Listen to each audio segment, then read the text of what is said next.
सभी लोग कहते हैं कि युवराज बिल्कुल शिवाजी महाराज की परछाई है। अजी, लोग तो कुछ भी बोलते रहते हैं। पिताजी की तो परछाई भी होना बहुत दूर की बात है।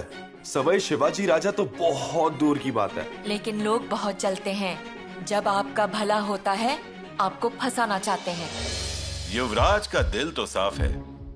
दिल साफ है या दिल में सांप है, यह आप तय कीजिए। आखिर आना ही पड़ा ना हमारे दरवाजे पर। आज पैर छुए हैं, कल साष्टांग प्रणाम करेंगे।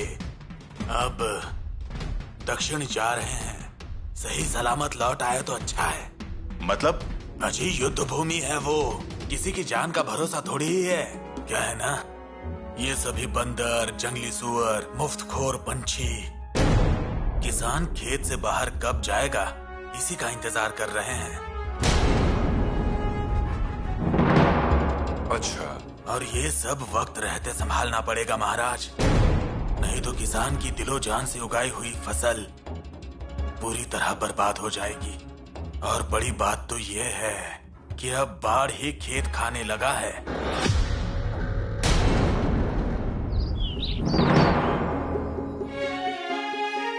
अरे, क्या हो रहा है? आपका सर बहुत गर्म लग रहा है। कहाँ गए थे आप? हम मीनार पर खड़े थे, नीचे देख रहे थे। कितनी भीड़ थी लोगों की और कितने घोड़े। जहाँ जहाँ नजर जा रही थी वहाँ घोड़े थे। फौज युद्ध के लिए जा रही है ना? माताश्री, हम भी दादा साहब के साथ मुहिम पर जाएंगे। ठीक है, लेकिन पहले कुछ खा लीजिए। हमने आपके लिए बहुत बहुत सारे लड्डू बनाए हैं। मुहिम में हमारे लिए वो लड्डू काफी होंगे। अगर आप मुहिम पे जाने के लिए जिद करेंगे तो आपको लड्डू नहीं मिलेगा। अब बोलिए, लड्डू या मुहिम? मुहिम। हम मुहिम पे जाएंगे। दादा साहब के बिना हमारा मन नहीं लगेगा। बाल राजा, युद्ध में समय नहीं मिलता है। आपको प्यार करने के लिए किसी के पास भी वक्त नहीं होगा। हम लाड प्यार के लिए जिद नहीं करेंगे।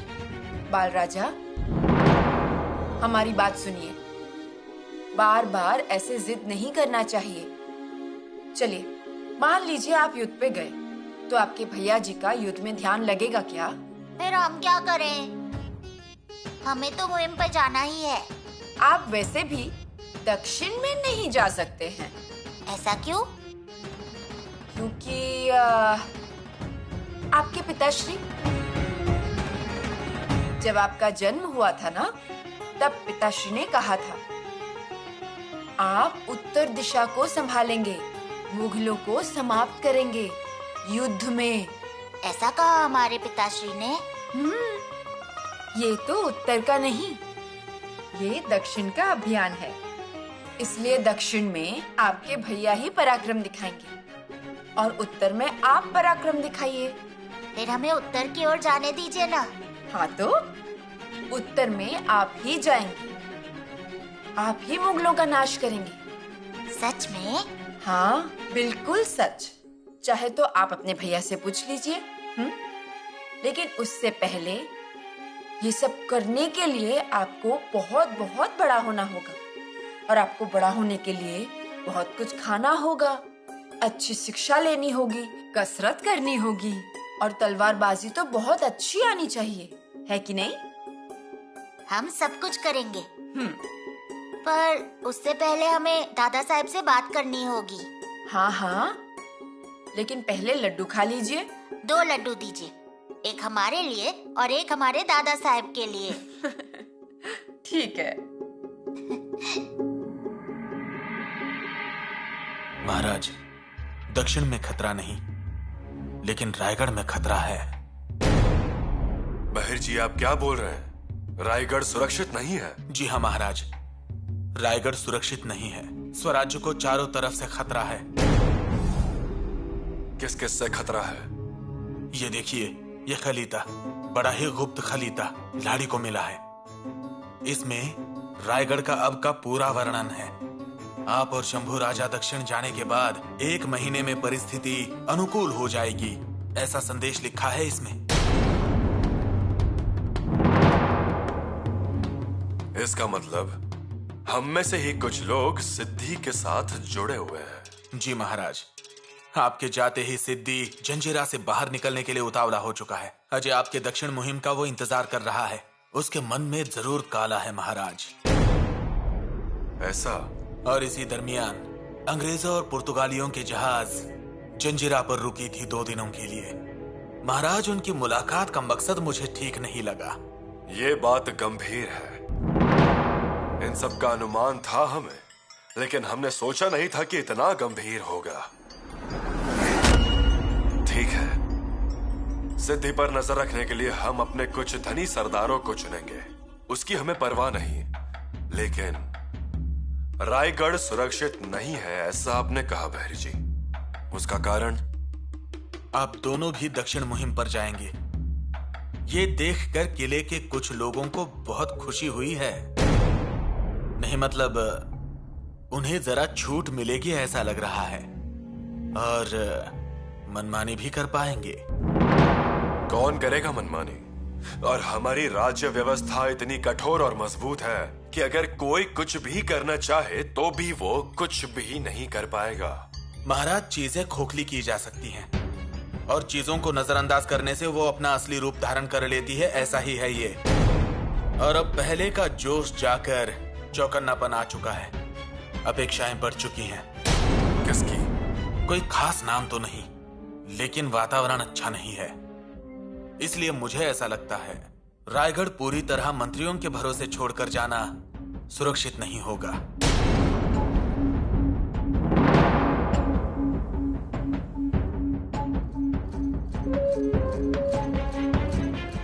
बहिर जी, और कुछ? जी महाराज, और एक खबर है जो मुझ तक पहुंची है, और वो पक्की है। कौन सी खबर? रानू दीदी, दीजिए ना। बचपन में भी आप हमें ऐसे ही परेशान करती थी। छत्रपति की बेटी को ये शोभा देता है क्या? छत्रपति के बहू को ये शोभा देता है क्या? हमने क्या किया है? दीजिए रानू दीदी, दीजिए। हमने कहा ना दीजिए। अरे क्या आप हमेशा अपने तलवार के साथ बातें करती हैं? नहीं तो फिर म्यान के साथ बात करती हैं। रानू दीदी, क्या बातें होती है आपकी इससे? आप नहीं समझेंगी। क्यों? गुस्सा आ रहा है इस म्यान पर, या कुछ छुपा रही हैं आप? दे दीजिए रानू दीदी। हम कह रहे हैं ना, दे दीजिए। जब हम मांग रहे हैं तो दे दीजिए ना। बोल रही हैं क्या? मतलब अब आप हमें धमकी दे रही हैं? नहीं देंगे। दीजिए। लीजिए।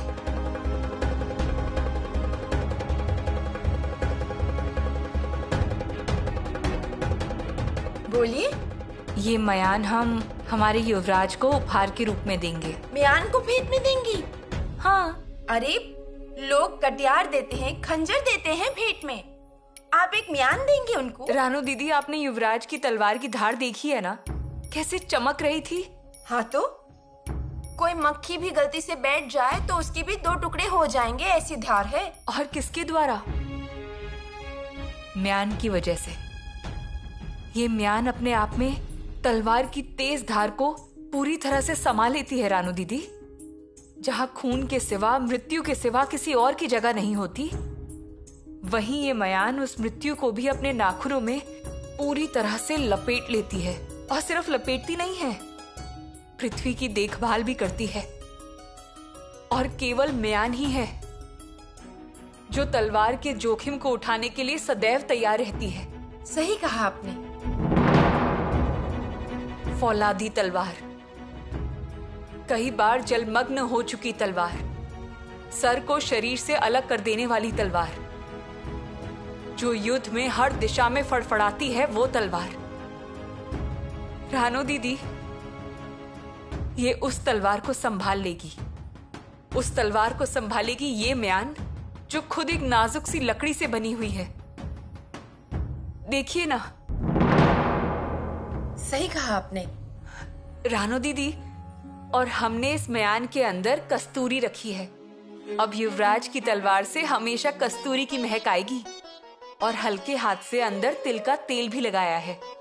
इन सब के कारण तलवार में कभी जंग नहीं लगेगी। भाभी, आप कितना करती हैं, कितना ख्याल रखती हैं आप हमारे भाई का। आखिर आपके भैया हैं ही ऐसे। जी, पर एक बात का जरा, आपने किया है, अच्छी म्यान बनाई है, लेकिन अंत में सौतन का ही घर हुआ ना। आप भी ना। नहीं तो क्या, तलवार आपकी सौतन नहीं तो और कौन है। वैसे सही है, तलवार हमारी सौतन ही तो है। जैसे ये म्यान हमारे भाई के लिए है, वैसे ही आप भी एक म्यान की तरह हैं। हम कैसे? है ना भाभी, हर एक आदमी की देखभाल करने के लिए एक म्यान की जरूरत है, नाजुक, नक्शीदार, कलाकृतियों से सजा हुआ। और महत्वपूर्ण बात यह है कि हमारे लोगों के गुस्से का मान रखने वाला। बिल्कुल। बिल्कुल क्या? आप भी बिल्कुल वैसे ही हैं। जब तक आपका प्यार उमड़ता रहेगा, तब तक तलवार की धार में जंग नहीं लगेगी। और जंग कभी नहीं लगेगी। देखिए तो, हम कब से विचार कर रहे थे कि युवराज को क्या उपहार दे सकते हैं, और फिर हमें ख्याल आया कि म्यान देनी चाहिए। ये हमेशा उनके पास रहेगी। युवराज बहुत खुश हो जाएंगे और मुहिम को लेकर उनका उत्साह भी बढ़ जाएगा। उत्साह बढ़ेगा नहीं, उबाल मारेगा। किसानों से बहुत प्यार बढ़ गया है। सब्जी की डंडी तक को हाथ नहीं लगाना चाहिए, ऐसा हुक्म है महाराज जी का। अब किसान सिर्फ घास के गट्ठर ही बांधेंगे। महाराज ऐसे किसी को समय नहीं देते, लेकिन आज किसान को अपने कक्ष में लेकर गए। राहु जी नाना वहां पर थे। हाँ? उनके काम पर रोक लगा दी। राहु जी नाना, महाराज जी किसान को अंदर लेकर गए हैं क्या? मोरोपन जी, वो किसान नहीं थे। तो फिर? बाहिर जी नायक था। क्या? क्या कह रहे थे? अपने लोग ही आपस में दरार पैदा करते हैं। ऐसा कहा बहिर जी ने? हाँ, ऐसा ही कहा। तुरंत महाराज जी ने अपना काम छोड़ दिया और उन्हें अंदर बुला लिया। पर राहु जी नाना, क्या आपको मालूम है कि अंदर क्या बात चल रही है? ऐसी कोई कल्पना है आपकी? कल्पना नहीं, लेकिन हम अनुमान लगा सकते हैं। अपने ही लोग आपस में दरार पैदा करते हैं, इस बात की चर्चा चल रही होगी। अब महाराज जी तय करेंगे कि उन लोगों को रखना है कि बदलना है, नहीं तो घेरे के अगल बगल दूसरा घेरा बन जाएगा।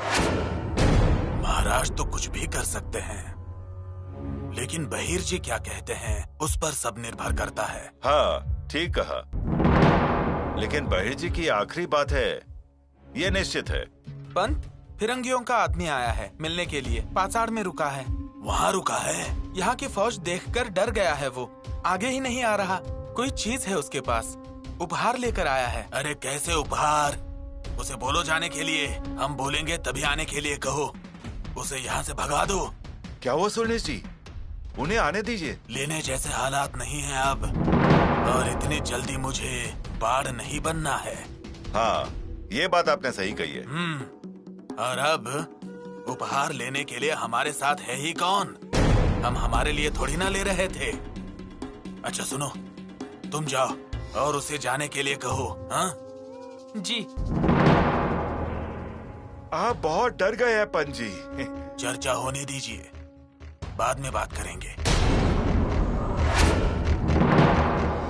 महाराज, औरंगजेब ने दिलेर खान को फरमान भेजा है। ऐसा? जी हाँ, आप दक्षिण जाने वाले हैं, इस खबर से उत्तर पूरी तरह से जाग चुका है। औरंगजेब शातिर है, वो हमारी राजनीति से परिचित हैं।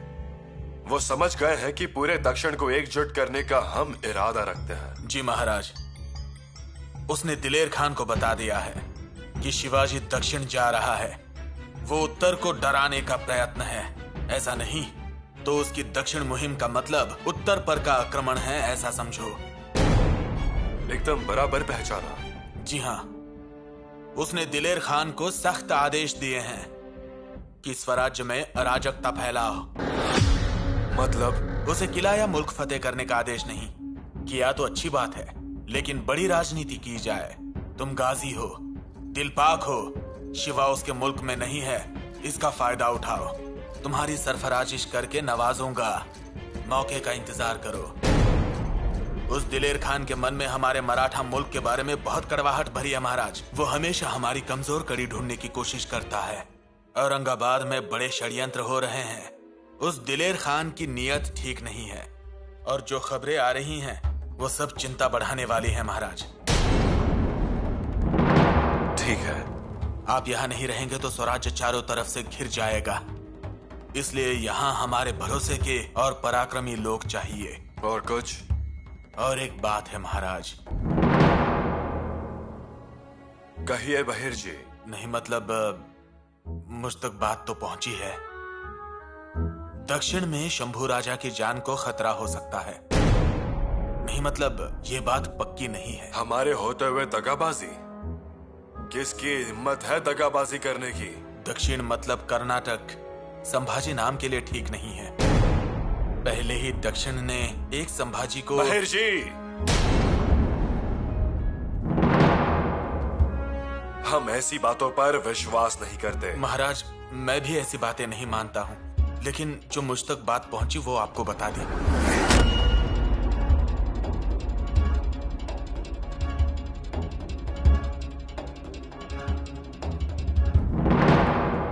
अब सांप भी बिल छोड़कर आस्तीन में रहना पसंद करने लगे हैं महाराज। ठीक है, हम इस बारे में सोचेंगे। आज रात को ही हम एक महत्वपूर्ण निर्णय लेने वाले हैं। आप किला छोड़ के मत जाइएगा। जी महाराज।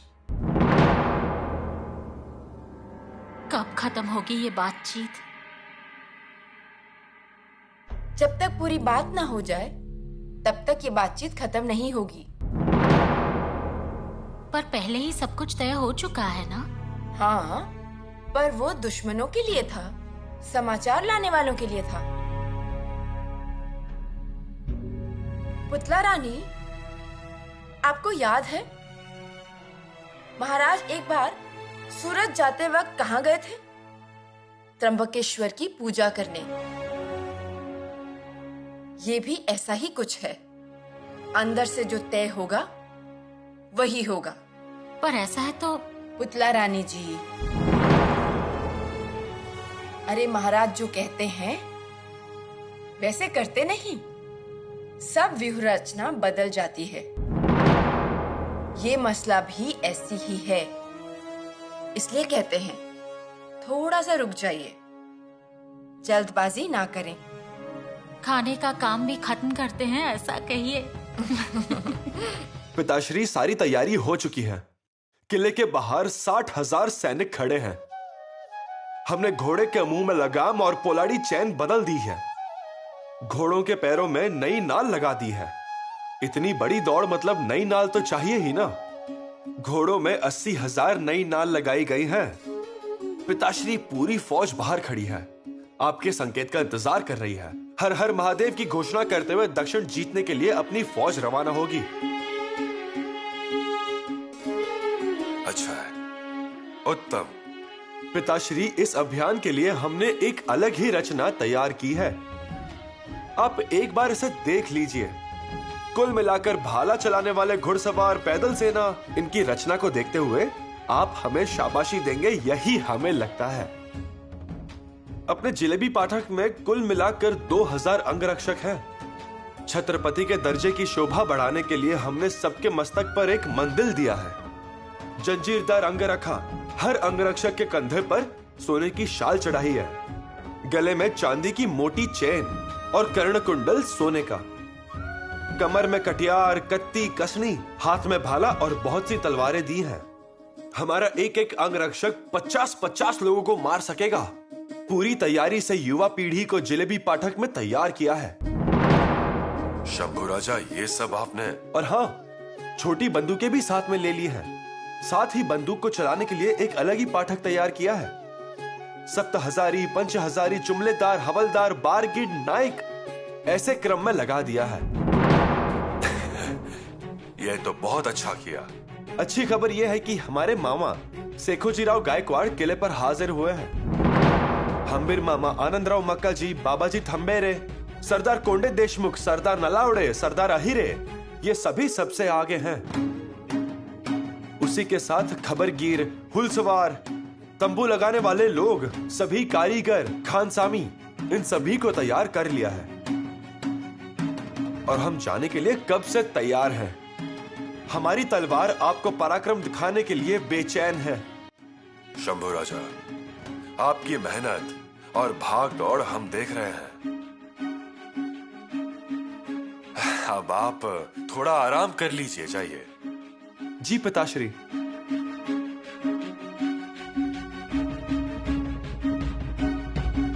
पिताश्री, एक बात बोलनी थी। इस अभियान के लिए हमने एक युद्धवेश बनाया है। ये छत्रपति की सेना पर अच्छा लगेगा। अच्छा है, हम कल इस पर विस्तार से चर्चा करेंगे। जी।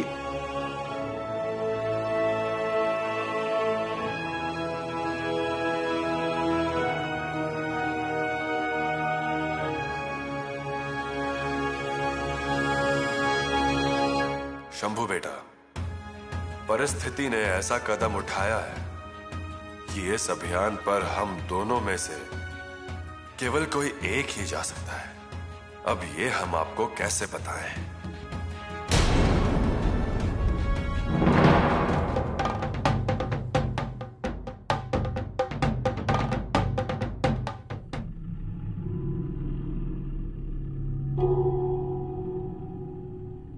कविराज। अरे युवराज, आइए आइए, पधारिए। कैसे हैं आप? मैं ठीक हूं, लेकिन आज आपके चेहरे का नूर कुछ और ही छलका रहा है। आज आपके अंग अंग से खुशी छलक रही है। युवराज, बैठिए ना। युद्ध पे जाने वाला योद्धा इतना मोहक दिखता है, हमने पहली बार देखा।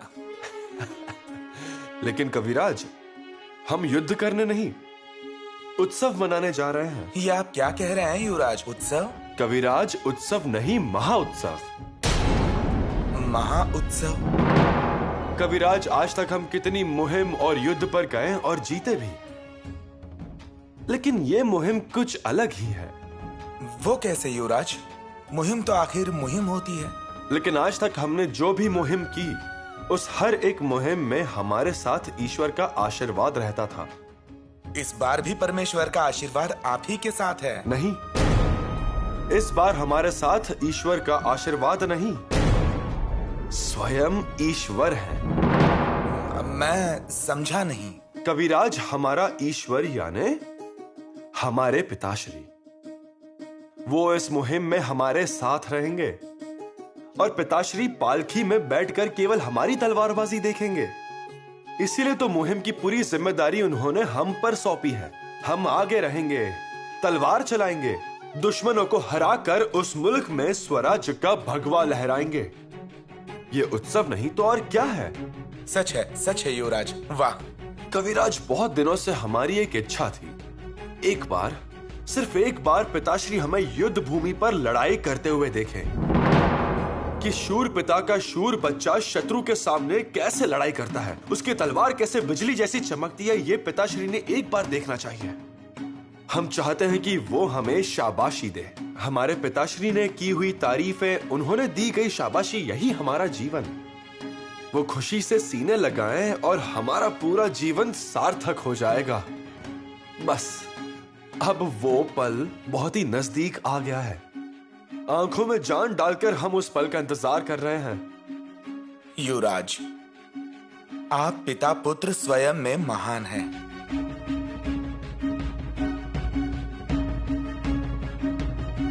कविराज, इस मुहिम के लिए हमने एक समर गीत लिखा है। मुहिम के समय हर योद्धा के होठों पे यही समर गीत हो, ऐसी हमारी इच्छा है। सुनाइए। जय जय जय जय जय जयकार, शिव छत्रपति का जय जयकार। हाथ में ली तलवार हुई अब और ही तेज। वाह, जय जय जय जय जय जयकार। अद्भुत, सुंदर।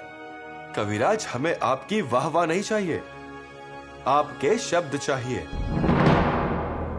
मुहिम के काम के कारण हमारे पास समय नहीं होता है, इसलिए आप ये समर गीत पूरा करें, ऐसी हमारी इच्छा है। मैं? आप? जी, मैं कोशिश करता हूं।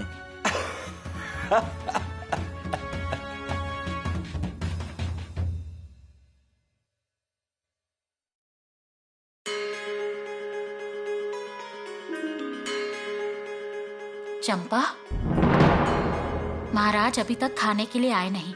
हम इंतजार कर रहे हैं, ऐसा संदेश भेजिए। जी। तब तक हम खाने की थाली लगाते हैं, नहीं तो एक बार काम शुरू हो गया तो खाना पीना सब भूल जाएंगे। जाओ। जी।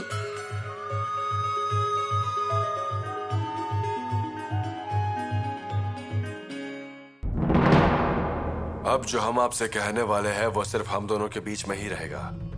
ये बात बाहर नहीं जानी चाहिए। जी महाराज। हम्बीरराव, दक्षिण की मुहिम नजदीक है और एक मसला खड़ा हुआ है, बहुत बड़ा मसला। मसला? कैसा मसला? वो सब हम आपको बताएंगे। अगर दक्षिण के मुहिम पर हम या शंभू राजे इसमें से कोई एक ही जाएगा, ऐसा हुआ तो किसे जाना चाहिए? क्यों, क्या हुआ महाराज? हमें आपका जवाब चाहिए हम्बीरराव। क्षमा कीजिए महाराज, लेकिन ये प्रश्न ही गलत है।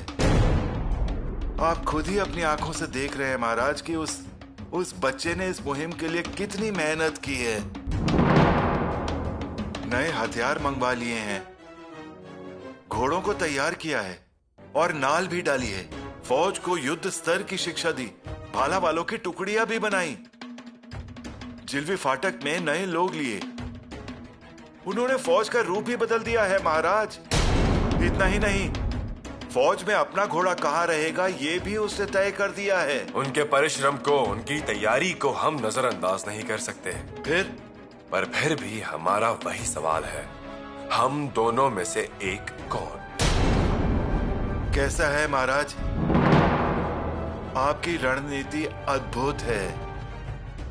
उसके साथ अगर शंभू राजे का खौलता खून जुड़ गया तो दक्षिण मुहिम पर फतेह करके रहेंगे हम। हाँ, लेकिन हम्बीरराव, हमें तो दोनों ही चाहिए। वो संभव नहीं।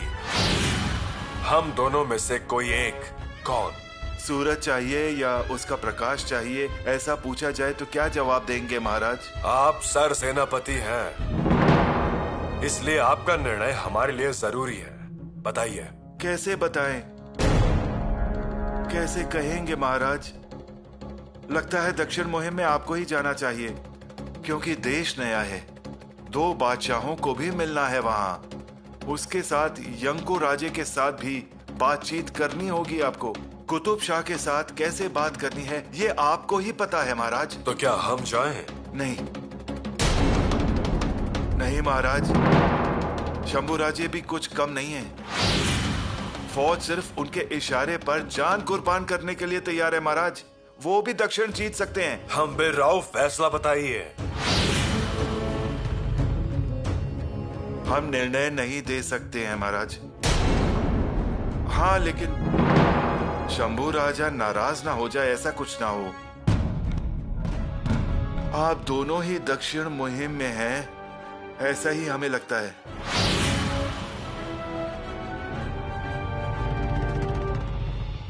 हमें भी वैसा ही लगता है, लेकिन इस राजपाट पर कुछ घटनाएं ऐसी अचानक हो जाती हैं, उस कारण हमें अपने फैसले बदलने पड़ते हैं। परंतु पिताश्री, लिया हुआ फैसला बदलना नहीं चाहिए। राणूबाई, हम आपको आपका फैसला पूछ रहे हैं क्योंकि आप हमारी पुत्री हैं, शंभू राजा की बहन हैं। तटस्थ रहकर सोच समझकर फैसला बता दीजिएगा। परंतु पिताश्री, हमें कहाँ अनुभव है? अनुभव नहीं, लेकिन रानूबाई, आगे जाके ये सवाल भावनिक बन सकता है। और किस हद तक भावनिक बन सकता है, ये हमें आपके जवाब से पता चलेगा। बोलिए, हम दोनों में से किसको इस मुहिम पर जाना चाहिए? शंभू भाई को। हाँ पिताश्री, दक्षिण मुहिम का मौका शंभू भाई को ही मिलना चाहिए। पर रानू भाई, ये दक्षिण की मुहिम बहुत ही बड़ी है, शंभू राजा निभा पाएंगे? फिर आप दोनों जाइए ना। अब ऐसी समस्या निर्माण हुई है कि हम दोनों एक साथ स्वराज्य को छोड़कर नहीं जा सकते। परंतु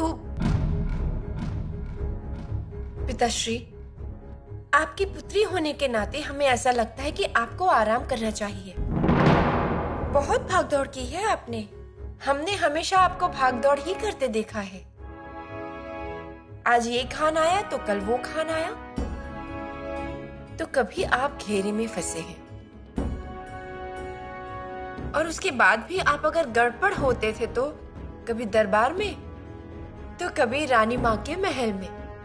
राणू, पिताश्री, आज अगर हमारी माताश्री होती और आपने उन्हें पूछा होता कि मुहिम पर किसे जाना चाहिए, तो उन्होंने भी यही कहा होता कि आप आराम कीजिए। और अब तो हर एक की जुबान पर यही है कि शंभू भाई दक्षिण मुहिम के लिए निकले हैं। बड़ी माँ ने संदूक में शंभू भाई की सारी पसंदीदा चीजें भरवा दी है। युवरागी उन्हें भेंट देने के लिए मयान बनवा कर लाई है। शंभू भाई ने सबको बताया है 1.5 साल का समय लगेगा और उसकी तैयारी कैसे करनी है ये भी बताया है। किले के घर घर में शंभू भाई की आरती उतार रहे हैं। सुहागनें उन्हें तिलक लगाकर उनकी आरती उतार रही हैं। फिर अब मुहिम पर कौन जाएगा, ये सवाल नहीं होना चाहिए।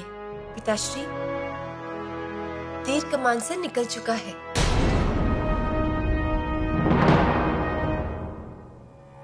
रानी जी। आए महाराज? नहीं, उन्होंने संदेशा भी नहीं सुना। ऐसी क्या बातें हो रही हैं वहाँ पर? खाने का भी होश नहीं रहा इन्हें।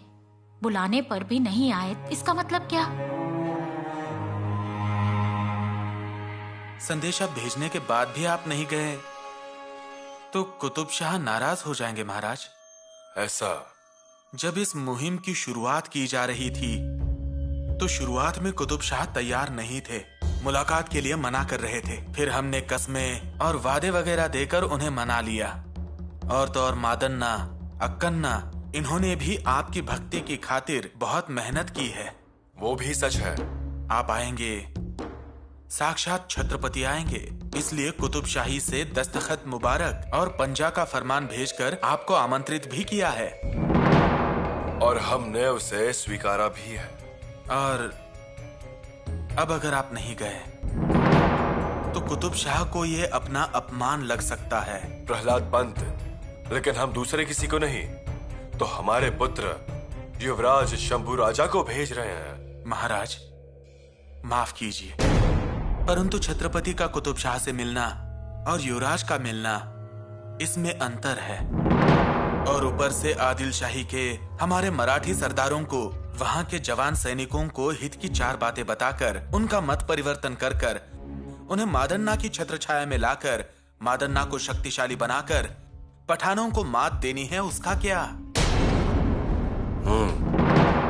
नहीं तो ये रह जाएगा। उसी के साथ तुंगभद्रे से कावेरी तक का प्रदेश काबू में लेना है और उस प्रदेश में स्वराज्य का भगवा लहराना है।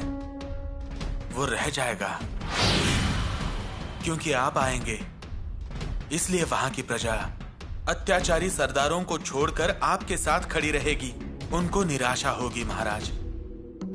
प्रहलाद पंत, एक बात बताइए, माँ भवानी को याद करके बताइए, हमें दक्षिण में आना चाहिए या नहीं? जी महाराज, वरना इतने दिनों से हम जो मंसूबा पाल रहे हैं वो खत्म हो जाएगा और हमारे हाथ कुछ नहीं लगेगा। इसलिए मेरा व्यक्तिगत मत है कि आप किसी भी हालत में मुहिम में होने ही चाहिए। और फिर शंभू राजा, उनका क्या? शंभू राजा आए तो सोने पे सुहागा होगा महाराज। वो आए तो बहुत अच्छा है, लेकिन बड़े मुद्दे को ध्यान में रखकर औरंगजेब को अगर मात देनी है तो आपका मुहिम में होना जरूरी है। दक्षिण मुहिम आपके बिना नहीं हो पाएगी महाराज। महाराज, खाना पक चुका है, पंच पकवान तैयार हैं और थाली में परोसे भी हैं। अब आप केवल थाली को हाथ लगाएंगे।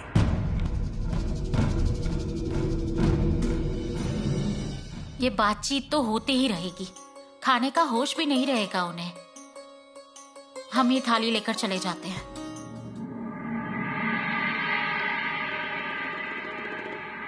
मोरोपन जी। स्वराज्य के पेशवा के नाते आपको क्या लगता है, शंभू राजा या हम, किससे जाना चाहिए दक्षिण मुहिम पर? महाराज, मैं क्या बता सकता हूं? और आपके मन की बात किसे पता है? हमारे मन का किसे भी पता नहीं चलता, पर आपके मन का तो पता चले। महाराज,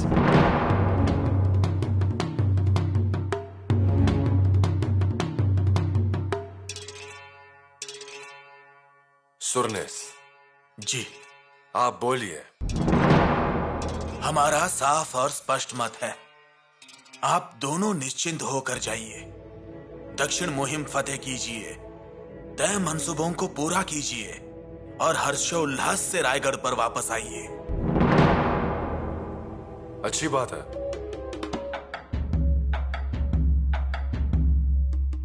मोरोपन, हमारा भी वही कहना है।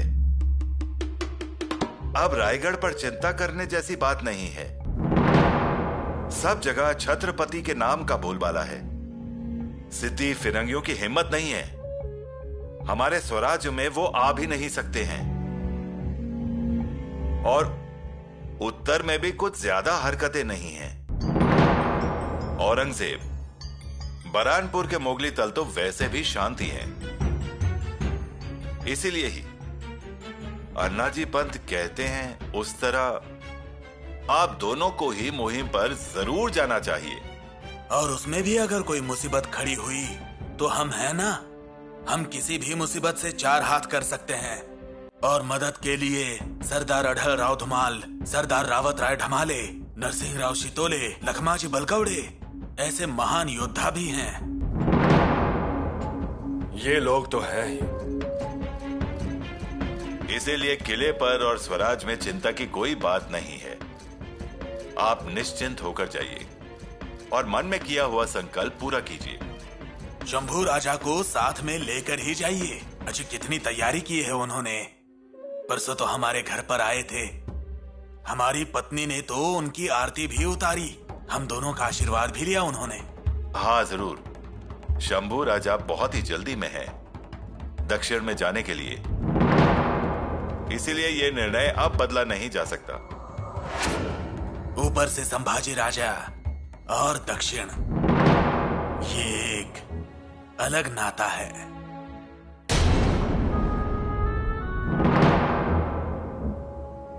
हाँ, हमारे दादा साहब संभाजी राजे दक्षिण में ही थे। जी हाँ, अब ये भी दक्षिण में जाएंगे।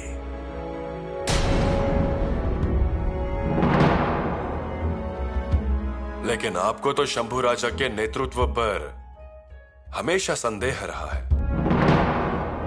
माफ कीजिए महाराज, हमने नेतृत्व पर शंका जताई थी, उनके दक्षिण जाने के बारे में नहीं। उल्टा मैं तो कहता हूं कि वो दक्षिण जाएं, पराक्रम करें और हमें वो देखने का भाग्य मिले। बस यही जगदीश्वर से प्रार्थना है।